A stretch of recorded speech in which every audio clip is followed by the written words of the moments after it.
हो गया।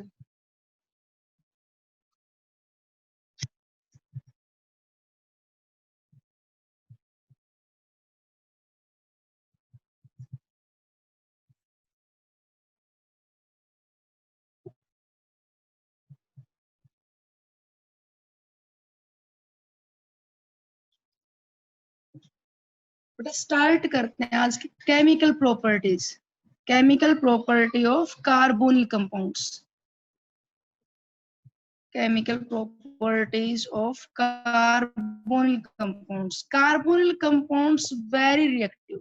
बेटा जो और ऑर्गेनिक कंपाउंड्स है ना, एल्कोहल है या फिर हम पीछे पढ़ के इथर्स के बारे में, हेलोअल्केन्स के बारे में, उनके कंपैरिजन में carbonyl compounds aldehyde ketones are highly reactive. These undergo the oxidation, undergo the reduction, undergo condensation reaction. इनके अलावा इनकी जो मोस्ट इंपोर्टेंट प्रॉपर्टी जो सबसे पहले हम आज पढ़ने वाले हैं, और वो मोस्ट इंपोर्टेंट प्रॉपर्टी आप बताओ कि अब यहाँ पे ये पाई इलेक्ट्रॉन पेयर, मैंने आपको एक बात रखी है कि जिन भी कंपाउंड्स में पाई इलेक्ट्रॉन पेयर प्रेजेंट होता है दे इजिली अंडरगो, पीछे एल्कीन्स में एल्काइन्स बताया था कि जहाँ पे पाई बॉन्ड होता है वहां पे आसानी से कौन सी रिएक्शन हो जाती है बताओ? The compounds which have the pi bond in them can easily undergo substitution. बेटा जिनमें मल्टीपल बॉन्ड होता है ना, वो कंपाउंड आसानी से पार्टिसिपेट करते हैं एडिशन रिएक्शन में। कई बार रिपीट किया मैंने बात ये कि जहां पे मल्टीपल बॉन्ड हो वहां पे एडिशन रिएक्शन बड़ी आसानी से होती है। क्यों होती है? जैसे मान लिया हम एल्कीन की बात करें, क्यों होती है यहाँ पे आसानी से एडिशन रिएक्शन? कि this weak pi bond easily dissociate, और वीक पाई बॉन्ड जैसे डिसोशिएट होगा तो energy required to dissociate the bond is very less. और उसके बाद यहाँ पे एक जगह हमने ऐड कर दिया, मान लीजिए एच, एक जगह ऐड कर दिया एक्स, तो डिसोशिएट तो करना पड़ा पाई बॉन्ड, और बने इसके बदले में क्या दो? Sigma bond. तो dissociation of weak pi bond followed by formation of two strong sigma bond. The amount of energy required to dissociate the bond is very less, and amount of energy released during the sigma bond formation is very large. So the reaction is highly exothermic. जहां पे pi bond होता है वहां पे आसानी से addition reaction होती है। अब एडिशन तो जिनमें हम पीछे एल्कीन्स अल्काइन्स के बारे में पढ़ के आए कि दीज इजीली अंडरगो, इनमें कौन सी रिएक्शन होती है? Electrophilic addition, free radical addition, nucleophilic addition, कौन सा एडिशन होता है इनमें? बोल नहीं रहे आप। जब इसमें मैट्रिक्स ऐड करें, जब इसमें मैट्रिक्स ऐड करते हैं या H2 ऐड करते हो तो यहाँ पे पहले इलेक्ट्रोफाइल ही तो अटैक करता है बेटा, न्यूक्लियोफाइल को तो पाई इलेक्ट्रॉन पेयर रिपेल करेगा। ये अपना पाई इलेक्ट्रॉन पेयर यूज करके यहाँ से इलेक्ट्रोफाइल को ही तो एक्सेप्ट करेगा पहले, और इलेक्ट्रोफाइल यहाँ पे अटैक करने के बाद जिस भी एक कार्बन के साथ, जैसे मान लीजिए कहते हैं इस कार्बन के साथ ये पाई इलेक्ट्रॉन पेयर यूज करके और H पॉजिटिव जो भी इलेक्ट्रोफाइल था वो ऐड हो गया, तब ये दूसरे वाला कार्बन क्या बनेगा? कार्बोकेटाइन। इसके बाद यहाँ पे न्यूक्लियोफाइल अटैक करेगा। तो ऐड तो दोनों होते हैं, इलेक्ट्रोफाइल भी न्यूक्लियोफाइल भी, बट विच अटैक्स फर्स्ट? पहले यहाँ पे कौन अटैक करेगा उसके अकॉर्डिंग नाम दिया जाता है।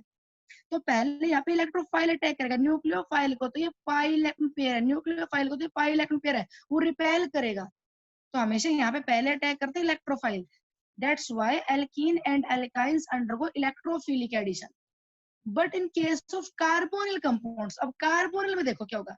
सबसे पहली बात तो क्या होगा? These undergo addition reaction. यहाँ पे पाई बॉन्ड है, weak pi bond can be easily dissociate, और यहाँ पे भी हम वैलेंसी कंप्लीट करने के लिए फिर दो स्ट्रॉन्ग सिग्मा बॉन्ड बन जाएंगे। पाई बॉन्ड डिसोसिएट होगा, एक O के साथ लग जाएगा, कार्बन के साथ लगेगा। यहाँ पे क्या होता है बेटा? Since oxygen is more electronegative, ध्यान सुनना, ऑक्सीजन मोर इलेक्ट्रोनेगेटिव है तो it strongly attract the pi electron pair toward itself, और as it attract this pi electron pair toward itself, तो जैसे पाई इलेक्ट्रॉन पेयर इस तरफ शिफ्ट होता जाएगा, this carbonyl carbon, this C double bond O को बोलते हैं हम कार्बोनिल ग्रुप। तो जैसे ये पाई इलेक्ट्रॉन पेयर इधर शिफ्ट होता जाएगा, ये कार्बोनिल कार्बन इलेक्ट्रॉन डेफिशिएंट होता चला जाएगा, and nucleophile becomes able to attack here. Nucleophile यहाँ पे अटैक कर पाएगा। जैसे पाई इलेक्ट्रॉन पेयर इधर शिफ्ट हुआ, न्यूक्लियोफाइल इधर अटैक कर गया, तो यहाँ पे क्या होगा? फर्स्ट न्यूक्लियोफाइल अटैक एरिया पे न्यूक्लियोफाइल अटैक कर गए, ऑक्सीजन के ऊपर क्या है नेगेटिव चार्ज, उसके बाद तो बेटा यहाँ पे इलेक्ट्रोफाइल अटैक कर जाएगा, क्योंकि इलेक्ट्रॉन रिच होगा तो इलेक्ट्रोफाइल यहाँ पे अटैक कर जाएगा। तो ऐड तो यहाँ पे भी न्यूक्लियोफाइल और इलेक्ट्रोफाइल दोनों होते हैं, पर पहले यहाँ पे इस इलेक्ट्रॉन डेफिशिएंट कार्बन पे न्यूक्लियोफाइल अटैक कर पाता है। That's why we can say कि these carbonyl compounds undergo nucleophilic addition reaction. आज अपना टॉपिक यही, हमें यही पढ़ना है कि न्यूक्लियोफिलिक एडिशन रिएक्शन कैसे होते हैं कार्बन कंपाउंड में। फिर रिएक्टिविटी, कौन सा कंपाउंड, जैसे कार्बोनिल कंपाउंड तो हम एल्डिहाइड ले ले, कीटोन ले ले, तो रिएक्टिविटी का ऑर्डर बड़ा इंपॉर्टेंट टॉपिक है, बड़ा इंटरेस्टिंग भी, बड़ा इजी भी है। Nucleophilic addition reaction, carbonyl compounds मैंने कहा undergo reduction, undergo oxidation, undergo the condensation, undergo the Cannizzaro reaction, बहुत सारे रिएक्शंस हैं, जिनमें मोस्ट इंपोर्टेंट रिएक्शन कौन सी है, इनकी न्यूक्लियोफिलिक एडिशन। ये एक तरह से मैं बोल सकती हूँ कि that is the characteristic reaction of carbonyl compound. अगर हमें कैरेक्टरिस्टिक बताना हो कि एक कंपाउंड है ना, उसका वो बताओ कंपाउंड कौन सा हो सकता है, if that compound undergo nucleophilic addition. Option दे दे आपको, एल्कोहल दे दे, कार्बोक्सिलिक एसिड दे दे, एल्डिहाइड दे दे, ईथर दे दे। तो बेटा ईथर में, एल्कोहल में हम पढ़ चुके हैं पीछे, ईथर एल्कोहल में मैंने कहीं पे नाम भी नहीं लिया न्यूक्लियोफिलिक एडिशन का, आप भी पढ़ चुके हो। कार्बोक्सिलिक एसिड हम आगे पढ़ेंगे, वहां पे भी नहीं होगी न्यूक्लियोफिलिक एडिशन, हम पढ़ेंगे वहां पे रीजन क्यों नहीं होगी। तो इनमें किसमें होती है nucleophilic addition reaction, aldehyde ketones. एक compound undergo the nucleophilic addition reaction, तो वहां से हम थोड़ा आइडिया ले सकते हैं, this compound a either aldehyde और कीटोन। जैसे बेंजीन की मोस्ट इंपोर्टेंट, बेंजीन की जो कैरेक्टरिस्टिक रिएक्शन है कौन सी, कौन सी, इलेक्ट्रोफिलिक सब्स्टिट्यूशन। Electrophilic substitution. जी, जहां पे भी बेंजीन रिंग होगी वहां पे जरूर क्या हो जाता है, electrophilic substitution. These highly reacted toward electrophilic substitution. Alkenes and alkynes unsaturated compounds, इनकी कैरेक्टरिस्टिक रिएक्शन की मेन रिएक्शन कौन सी जिसमें पार्टिसिपेट करते ही करते हैं बड़े आसानी से, alkene and alkynes. These easily undergo electrophilic addition. इनकी मेन रिएक्शन कौन सी, इलेक्ट्रोफिलिक एडिशन। बिल्कुल सेम इसी तरह से क्या बता रही हूँ मैं आपको कि aldehyde and ketones are highly reactive towards nucleophilic addition. This easily undergo nucleophilic addition. तो पहले तो हम पढ़ते हैं मैकेनिज्म, थोड़ा सा तो पढ़ लिया कैसे होता है कि जैसे इलेक्ट्रॉन पेयर यहाँ जाएगा न्यूक्लियोफाइल यहाँ पे अटैक कर जाएगा। अब इस मैकेनिज्म में साथ साथ हम ज्योमेट्री देखेंगे, कंपाउंड की ज्योमेट्री कैसे चेंज होती है। बेटा आप ये बताओ, इस कार्बोनिल ग्रुप में देखो ये पीछे जो दो वैलेंस लगा रखे हैं, ये तो हमने कल भी बताया था कि यहाँ पे, कल बताया था शायद आपको कि यहाँ पे आप H लगा दीजिए, चाहे अल्काइल ग्रुप लगा दीजिए, बोथ में एरोमेटिक पार्ट लगा दीजिए, ये दोनों वैलेंसी कोई भी cyclic ring aromatic part hydrogen satisfy कर सकता है। ठीक, अब आप ये बताइए इन कार्बोनिल कंपाउंड्स में, इस जो कार्बोनिल कंपाउंड है इसकी शेप कैसी होगी, ज्योमेट्री कैसी होगी। मींस यहाँ पे जो कार्बन है उसकी स्टेट ऑफ हाइब्रिडाइजेशन बताओ क्या है, what is the state of hybridization of this carbon, sp2 sp2। इस कार्बन की बेटा स्टेट ऑफ हाइब्रिडाइजेशन sp2। और अगर स्टेट ऑफ हाइब्रिडाइजेशन sp2 है तो अरेंजमेंट अराउंड दिस कार्बन, इस कार्बन के चारों तरफ अरेंज, ट्रायंगुलर प्लेनर। तो क्योंकि यहाँ पे कार्बन की स्टेट ऑफ हाइब्रिडाइजेशन sp2 है, तो बेटा अरेंजमेंट है ट्रायंगुलर प्लेनर, अरेंजमेंट है triangular planar, triangular planar arrangement है। कार्बोनिल कंपाउंड्स की ट्रायंगुलर प्लेनर शेप होती है। But when this undergo nucleophilic addition, state of hybridization changes and geometry also changes.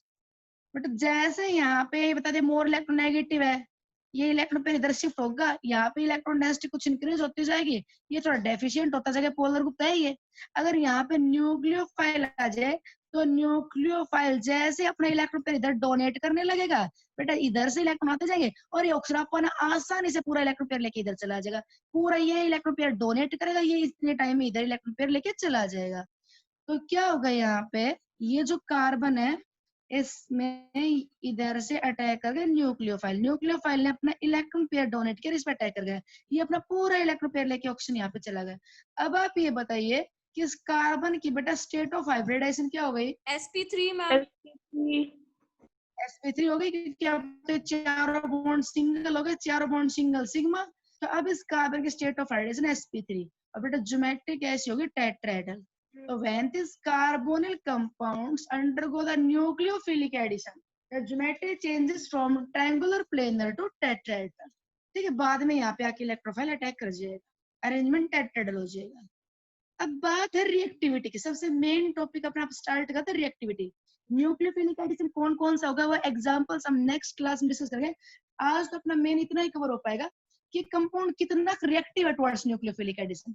अब आप ये बताओ मुझे कि अपने पास ये कार्बोनिल ग्रुप, ये बेटा कार्बोनिल ग्रुप, ठीक है, ये पाई इलेक्ट्रॉन पेयर लेके ऑक्सीजन इधर जाता है और इसलिए कार्बन डेफिशिएंट होता है और इसीलिए न्यूक्लियोफाइल यहाँ पे अटैक कर जाता है। अब ये बताना मुझे कि this incoming nucleophile attacks easily at more electrophilic site और लेस इलेक्ट्रोफिलिक साइट। इलेक्ट्रोफिलिसिटी होती है बेटा इलेक्ट्रॉन डेफिशिएंसी। More और electrophiles. एक तो आप शाबाश, आप बिल्कुल सही बोल रहे हैं। इलेक्ट्रोफिलिसिटी वर्ड जहाँ पे यूज हो, electrophilicity, electrophilicity means electron deficiency, electrophilicity means electron deficiency. जो न्यूक्लियोफिलिसिटी होती है electron pair donating capacity to the electrophilic carbon. Nucleophilicity होती है इलेक्ट्रॉन पेयर डोनेटिंग कैपेसिटी। तो न्यूक्लियोफाइल के अटैक करने की कैपेसिटी कितने का है, उसकी न्यूक्लियोफिलिसिटी पे तो डिपेंड करेगा, नो डाउट, कि उसकी इलेक्ट्रॉन पेयर डोनेट करने की कैपेसिटी कितनी का है, उस पर तो डिपेंड करेगा ही करेगा। पर साथ साथ इस बात पे भी डिपेंड करेगा कि जिस जगह उसको आना है उस साइट पे इलेक्ट्रॉन डेफिशिएंसी कितनी का है। बेटा ये साइट जितनी ज्यादा इलेक्ट्रॉन डेफिशिएंट रहेगी, ये साइट जितने ज्यादा इलेक्ट्रोफिलिक रहेगी, जितनी इलेक्ट्रॉन डेफिशिएंसी ज्यादा रहेगी, प्लीज ये बातें बहुत अच्छे से समझना, ये कार्बन जितना ज्यादा इलेक्ट्रॉन डेफिशिएंट रहेगा, बताओ ये आने वाले न्यूक्लियोफाइल का इलेक्ट्रॉन पेयर जल्दी से एक्सेप्ट कर लेगा और न्यूक्लियोफाइल को इजीली अपने ऊपर अटैक करवा लेगा कि नहीं। greater the magnitude of positive charge, or you can say simply greater the electron deficiency on this carbon, nucleophile becomes able to attack easily. I am right or not? Yes ma'am.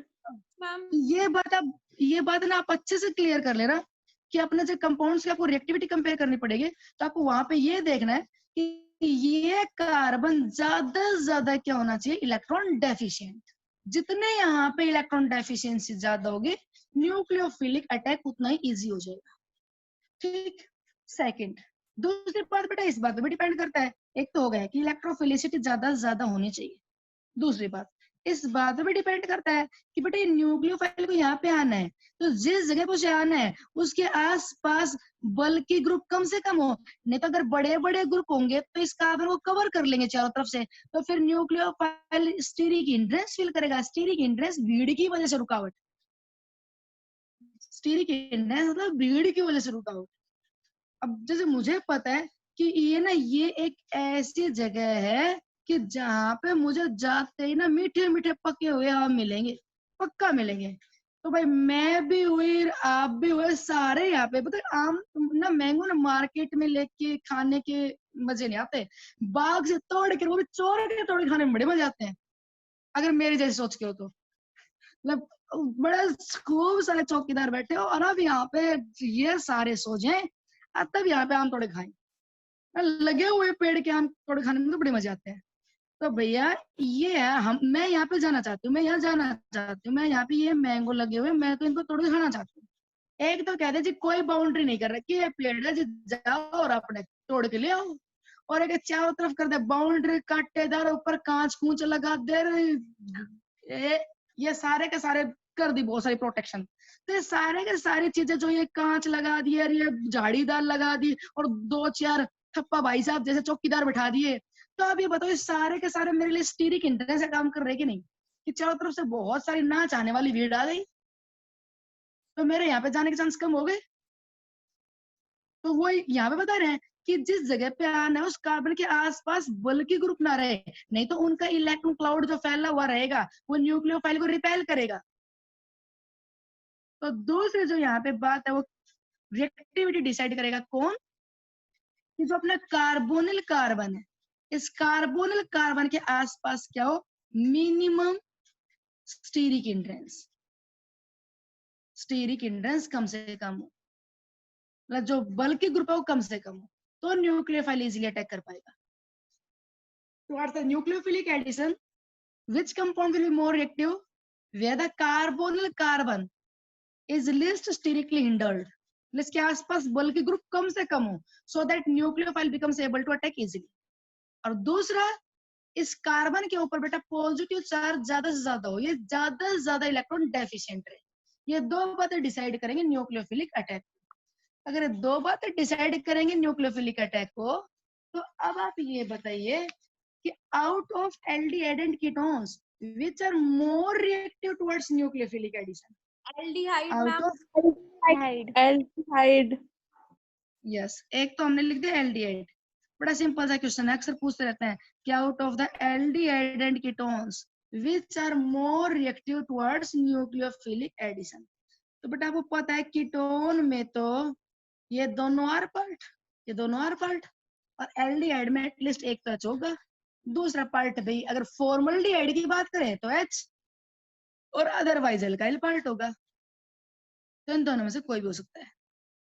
तो ketones are less reactive towards nucleophilic addition. अब आपसे पूछ लिया जाए, आपसे लिखवा लिया जाए कि why the ketones are less reactive towards nucleophilic addition. Ketones less reactive क्यों, उल्टा ये बोल दे why the aldehydes are more reactive towards nucleophilic addition. तो बेटा क्या बताओगे आप, लिखोगे क्या वो बताओ मुझे. मैम एक तो प्लस इलेक्ट्रॉन डेंसिटी. शाबाश.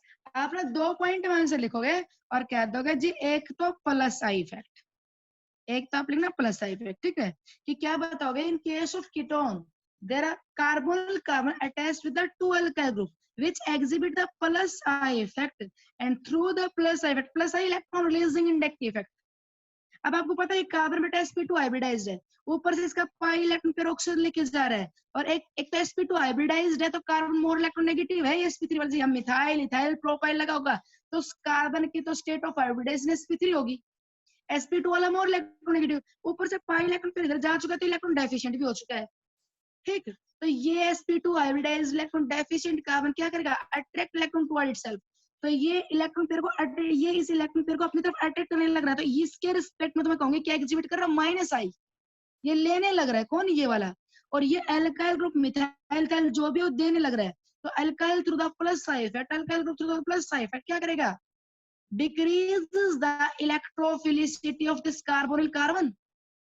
बोलो कि क्या कहते हैं in ketones there are two alkyl group which by their plus I effect release the electrons and decrease the electrophilicity of carbonyl carbon. आप मेन अंडरलाइन करो किस चीज पे, कि decreases the electrophilicity of carbonyl carbon. और साथ साथ क्या बता देंगे, also there is more steric hindrance carbonyl carbon covered by the two alkyl group which are of large size that incoming nucleophile feel the most steric hindrance. जबकि भैया aldehyde में बेटा एक एल्काइल ग्रुप का प्लस इफेक्ट शो करने वाला, तो ये कार्बन मोर इलेक्ट्रोफिलिक रहा, और एक एल्काइल ग्रुप है तो आने वाला न्यूक्लियोफाइल स्टेरिक इंटरेस्ट भी कम फील करेगा. ठीक है, इसलिए हमेशा क्या रहेगा, towards nucleophilic addition always aldehydes are more reactive. Every aldehyde will be more reactive as compare to ketone. जब किसी भी आपको एल्डिहाइड कीटोन की रिएक्टिविटी कंपेयर करनी हो तो हमेशा एल्डिहाइड क्या मिलेगा आपको, more reactive as compare to ketone. कुछ कंपाउंड दे दिए जाए कि compare the reactivity of following towards nucleophilic addition. Compound दे दे बेटा, एक तो दे दे डाइट्रोसरीब्यूटाइल कीटोन. क्या दे दे, डाइट्रोसरीब्यूटाइल कीटोन. स्ट्रक्चर क्या लिख दे, डाइट्रोसरीब्यूटाइल कीटोन. स्ट्रक्चर क्या लिख दे, डाइट्रोसरीब्यूटाइल कीटोन में कि इस कीटो ग्रुप के दोनों तरफ क्या लगा दिया, ट्रोसरीब्यूटाइल ग्रुप. एक दे दिया जाए बेटा एसिटिल्डिहाइड, ये लो भाई ये लिख दिया एसिटिल्डिहाइड. एसिटिल्डिहाइड किसे बोलते हैं, इथेनॉल CH3CHO. एक दे दे बेटा अपने को मिथाइल ट्रोसरीब्यूटाइल कीटोन, मिथाइल ट्रोसरीब्यूटाइल कीटोन. तो एक तरफ मिथाइल इस कीटो ग्रुप के और एक तरफ लगा दो भाई ट्रोसरीब्यूटाइल. लो ठीक है जी. एक दे दे बेटा आपको एसीटोन. एसीटोन क्या होता है, CH3COCH3. और एक दे दे अपने को फॉर्मल्डिहाइड. ठीक है, और कह दिया जाए इन कंपाउंड्स को अरेंज कीजिए. मैं ये लिख देती हूँ A B C D E, और अब आप अरेंज करवाना. हमें अरेंज करना है. एक बात आप इसका भी ध्यान देना कि एक तो कहीं arrange the following the decreasing order of the reactivity, और एक कहीं इंक्रीजिंग. तो मैं यहाँ पे बोल रही हूँ कि arrange in the increasing order of the reactivity towards nucleophilic addition. Increasing order बताइए, बताओ Shahbaz. Ma'am from A A, C, A, C, D, C, D, D B E. And T. शाबाश, ठीक है। भाई क्या हो गया कि ये कीटोन्स हैं, compound A C D, compound A C D ketones है। पहली बात तो ये होगी कि A C D are less reactive as compare to B and D. पहले तो यही कर लो कि बी के कंपैरिजन में लेस रिएक्टिव है। अब इनमें आपस में कंपेयर करना बेटा, जितना बल्कि ग्रुप होगा, ये ट्रांसब्यूटाइल आपको पता होगा प्लस इफेक्ट बहुत ज्यादा होता है इसका। एल्काइल ग्रुप में मैक्सिमम प्लस इफेक्ट होता है इसका ट्रांसब्यूटाइल का, कि ब्रांचिंग होगी, एल्काइल ग्रुप पास में आ गया। एल्काइल ग्रुप की जितनी साइज बढ़ेगी, जितनी ब्रांचिंग होगी, उतना ही प्लस आई का मैग्नीट्यूड इंक्रीज होता जाएगा। तो यहाँ प्लस आई का मैग्नीट्यूड बहुत ज्यादा है, ऊपर से आने वाला न्यूक्लियोफाइलिक हिंड्रेंस भी बल्कि ग्रुप ज्यादा फील करेगा। ठीक है, यहाँ पे हमने एक ट्रांसब्यूटाइल की जगह मिथाइल कर दिया, थोड़ी रिएक्टिविटी बढ़ गई। यहाँ बेटा दो मिथाइल कर दिया, थोड़ी रिएक्टिविटी और बढ़ गई, स्टीरिक हिंड्रेंस कम हो गई, प्लस इफेक्ट भी कम हो गया। एल्डिहाइड में ये एसिटिल्डिहाइड है, फॉर्मल्डिहाइड, तो एसिटिल्डिहाइड में एक मिथाइल ग्रुप प्रेजेंट है जो कि प्लस आई और स्टीरिक हिंड्रेंस प्रोवाइड कर रहा है। Formaldehyde is most active. तो हम ये बोल रहे हैं कि in carbonyl compounds formaldehyde is the most reactive compound towards nucleophilic addition. बोलो। Yes, ये जो ma'am. क्योंकि यहाँ बेटा स्टीरिक हिंड्रेंस मिनिमम, और ऊपर से क्या कर दिया यहाँ पे कि कोई प्लस इफेक्ट भी नहीं है, तो दैट इज वेरी रिएक्टिव। अच्छा, सेकंड आपको ऐसे दे दिया जाए कंपाउंड, कि कंपाउंड दे दिया आपको ब्यूटाइल एल्डिहाइड। ब्यूटाइल एल्डिहाइड किसको बोलते हैं? ब्यूटेनल को। इस कंपाउंड का आईपीसी नहीं बोला जो मैंने अभी लिख दिया सेकंड नंबर पे इसका।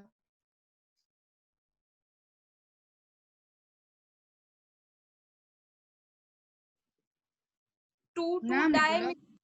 2,2-डाइमिथाइल प्रोपेनल। Yes, two two dimethyl propanal. आप ध्यान से देखिए, और फिर यहाँ पे आप रिएक्टिविटी का ऑर्डर बताइए कि what will be the order of reactivity of this compound. मैं ऐसा करती हूँ, यहाँ पे CH2 करके CH3 कर देती हूँ। ठीक है, ये कंपाउंड बेटा A, कंपाउंड B, ये कंपाउंड C और ये D। और हमें कंपाउंड अरेंज करने हैं in the increasing order of the reactivity towards nucleophilic addition. बताइए क्या ऑर्डर होगा? मैम सबसे ज्यादा ए। मैंने B, C, एक तो आप फिर डिक्रीजिंग ऑर्डर बोल रहे हो। आप एक बात का तो जरूर ध्यान रखा करो बेटा, मैंने इंक्रीजिंग पूछा है डिक्रीजिंग, क्योंकि आपको ना ऑब्जेक्टिव में तो ठीक है देख के आप टिक सही कर दोगे, बट सब्जेक्टिव में आप गलत कर सकते हो। कि सब्जेक्ट में आपको इस बात का ध्यान रखना पड़ेगा कि उसने इंक्रीजिंग पूछा है डिक्रीजिंग, आपको उसी के अकॉर्डिंग आंसर देना है। अब डिक्रीजिंग ऑर्डर बोलने लग गए थे आप, चलो डिक्रीजिंग बोलो। क्या बताया? मोस्ट एक्टिव है, यहाँ पे Yes. अल्काइल ग्रुप है ब्यूटाइल। एक तो देखो बेटा यहाँ पे अल्काइल ग्रुप ब्यूटाइल है, यहाँ पे देख लीजिए 1 2 3 4 यहाँ पे ब्यूटाइल ही है। यहाँ पे देख लीजिए आप 1 2 3 4 ये भी ब्यूटाइल ही है, और बेटा जी ये भी 1 2 3 4 ब्यूटाइल ही है, सारे ब्यूटाइल है। पहले तो मुझे एक बार आप ये बता दीजिए कि ये वाला तो एन ब्यूटाइल है कि नहीं? It is an butyl. Yes, ma'am. Yes. Carbon की कॉन्टिन्यूस यानी एन ब्यूटाइल। ऐसे मुझे बताना ये क्या है? Neo. Yo.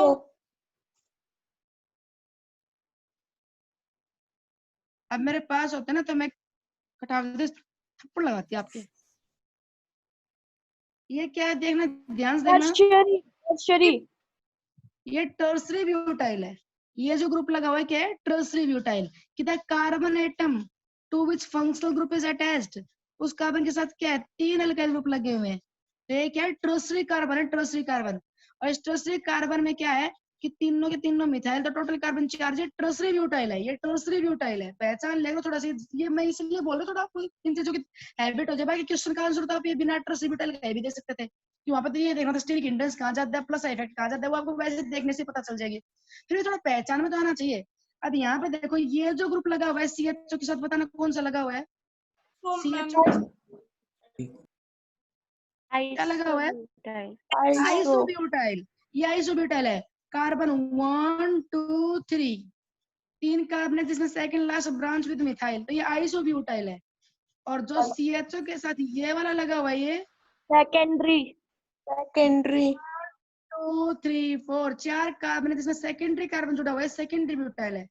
एन ब्यूटाइल में और सेकेंडरी ब्यूटाइल में आपके चारों कार्बन कॉन्टिन्यूअस चेन में आ जाएंगे।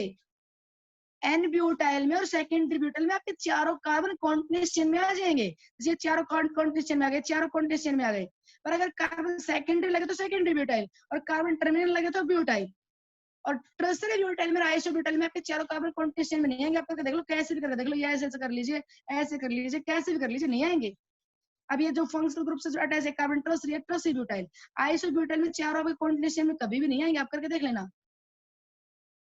C4H9 के 4 आइसोमर। अब जल्दी जल्दी बताओ, what is the order of reactivity of these compound towards nucleophilic addition. तो अपना ए मोस्ट रिएक्टिव, आप डिक्रीजिंग ऑर्डर लिखवा देना। अब इसके बाद बोलिए, सी होगा।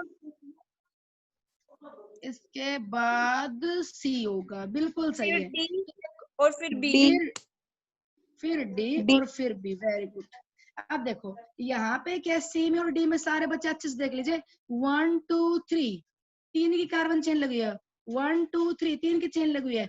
यहाँ पे अल्फा पोजीशन पे मिथाइल से ब्रांचिंग है, और यहाँ पे अल्फा बीटा। जितनी ब्रांचिंग पास में होगी उतना ही प्लस का इफेक्ट भी ज्यादा होगा, स्टीरिक इंटेंस भी ज्यादा होगी। जितनी ब्रांचिंग पास में होगी प्लस आई भी ज्यादा, स्टीरिक इंटेंस भी ज्यादा। ब्रांचिंग करने से प्लस आई और स्टीरिक इंटेंस दोनों बढ़ते हैं जितनी पास में होगी। अब यहाँ पे न्यूक्लियोफाइल आएगा, न्यूक्लियोफाइल तो मिथाइल ग्रुप पास में है तो स्टीरिक इंटेंस ज्यादा प्रोवाइड करेगा। यहाँ पे न्यूक्लियोफाइल आएगा, यहाँ पे तो यहाँ पे मिथाइल ग्रुप बीटा पोजीशन पे स्टीरिक इंटेंस कम प्रोवाइड करेगा।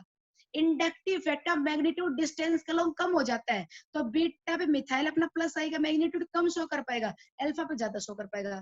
तो इसलिए डी कंपाउंड लेस रिएक्टिव, सी मोर रिएक्टिव। और बी बेटा लिस्ट रिएक्टिव होगा कि here the branching is maximum, तो स्टीरिक इंटेंस भी मैक्सिमम, प्लस आई इफेक्ट भी मैक्सिमम, तो इसलिए बी हो गया। Okay, now out of these two compounds, ये दो कंपाउंड है, ताकि थोड़ा आपको अलग से दिख जाए। ये दो कंपाउंड है, out of these two which is more reactive towards nucleophilic addition। इन दोनों कंपाउंड में से कौन सा मोर रिएक्टिव है टुवर्ड्स न्यूक्लियोफिलिक एडिशन? पहले वाला ए। पहले वाला है, क्योंकि बेटा यहाँ पे अल्फा बीटा गामा, गामा पे है तो स्टीरिक इंटेंस भी कम पहुंचा पाएगा और प्लस आई इफेक्ट भी कम पहुंचेगा। और यहाँ पे अगर बीटा पे तो प्लस आई भी ज्यादा होगी, स्टीरिक इंटेंस भी ज्यादा होगी। ठीक है, तो ये था एल्डिहाइड कीटोन में से एल्डिहाइड मोर रिएक्टिव। फिर आपको aldehyde to aldehyde ketone to ketone compare करने पड़े तो आप अल्काइल ग्रुप की ब्रांचिंग का मैग्नीट्यूड देखते जाना। Now out of propanal, NCERT question जो मैं अब लिख रही हूँ, out of propanol and benzaldehyde, out of propanol and benzaldehyde, एक आपको एलिफेटिक दे दिया, एक एरोमेटिक दे दिया। Which one is more reactive towards nucleophilic addition? Structure लिख लेते हैं, स्ट्रक्चर से अपने को क्लियर दिखाई देगा। ये प्रोपेनल और एक दे दिया बेटा आपको benzaldehyde. Out of these two compounds, which one is more reactive towards nucleophilic addition? आप एक मिनट, आप आंसर बोलने से पहले मेरी बात सुनना। आपको पता होगा एल्काइल ग्रुप हम अक्सर बोलते रहते हैं, एल्काइल मिथाइल इथाइल प्रोपाइल, ये क्या एग्जिबिट करता है? Plus I effect. और बेटा फिनाइल ग्रुप क्या एग्जिबिट करता है? फिनाइल C6H5 क्या एग्जिबिट करता है? किसी को पता हो तो बता दो। C6H5 फिनाइल ग्रुप जो यहाँ पे लगा हुआ क्या एग्जिबिट करता है? प्लस आई या माइनस आई? माइनस आई। फिनाइल ग्रुप एग्जिबिट करता है माइनस आई। अब आराम से आपके पास दोनों कंपाउंड्स हैं, कंफ्यूज करने के लिए जो भी गुंजाइश थी वो मैंने पूरी कर दी है। और अब आराम से मुझे आंसर बताना कि out of these two which is more reactive towards nucleophilic addition? कौन से में न्यूक्लियोफाइल आसानी से अटैक कर जाएगा? आपको दो चीजें देखनी है, electrophilicity and electron steric intense. आपको अगर स्टीरिक इंटेंस दिक्कत दे रहा है तो स्टीरिक इंटेंस को थोड़ी देर छोड़ दो और मुझे आप यही बता दो सिर्फ कि out of these to carbonyl carbons Which carbon is more electrophilic? कौन फर्स्ट सा कार्बन, ये वाला कार्बन फर्स्ट मतलब ये वाला ए लिख देते हो, ए या बी? कौन सा कार्बन ज्यादा इलेक्ट्रोफिलिक है, ए या B? A is more electrophilic. A में तो प्लस आई इफेक्ट है तो इलेक्ट्रोफिलिसिटी कुछ कम हो जाएगी, बी में तो माइनस आई इफेक्ट है तो माइनस आई तो इलेक्ट्रोफिलिसिटी। इफेक्ट भी तो है। अरे वेरी गुड, बड़े अच्छे बच्चे बन गए मेरे तो, शाबाश। मैंने कंफ्यूज करने की कोशिश की थी पर आप तो बड़े समझदार हो। यहाँ पे माइनस आई के साथ साथ इसका प्लस आर भी तो है, and plus R resonance predominate और माइनस आई।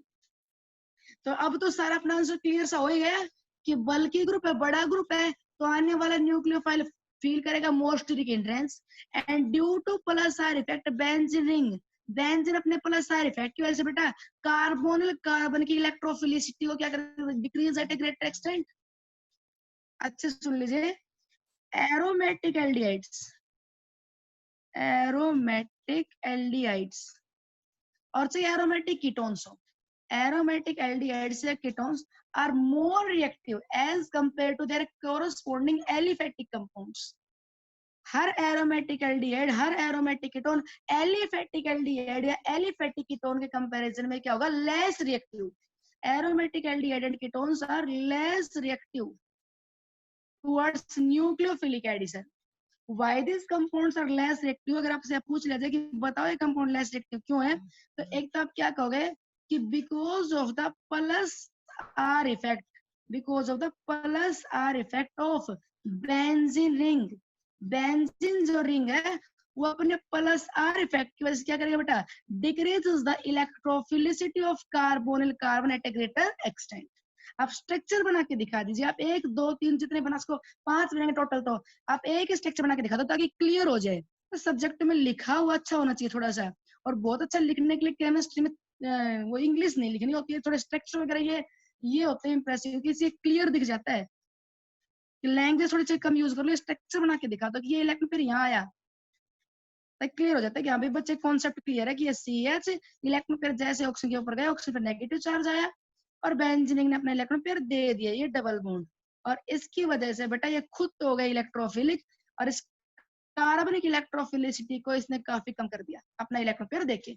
ठीक है, आगे तो फिर आगे स्ट्रक्चर बनाना चाहो तो ये इलेक्ट्रॉन पेयर यहाँ आ जाएगा, पॉजिटिव चार्ज पैरा पे आ जाएगा, फिर इलेक्ट्रॉन पेयर यहाँ आ जाएगा, पॉजिटिव चार्ज ऑर्थो पे आ जाएगा। तो अपना एक स्ट्रक्चर बना क्लियर कर दो कि बेंजीन रिंग अपने प्लस आर इफेक्ट की वजह से कार्बोनिल कार्बन की इलेक्ट्रोफिलिसिटी क्या कर रहा है, decrease, and also this bulky group provide the most steric hindrance, this bulky group provide the most steric hindrance for the incoming nucleophile, that's why nucleophilic attack becomes difficult. अब मैं आपकी एक line बोलती हूँ, मुझे बताना मैं सही बोल रही हूँ गलत बोल रही हूँ। Benzaldehyde is less reactive towards nucleophilic addition due to minus R effect of carbonyl group.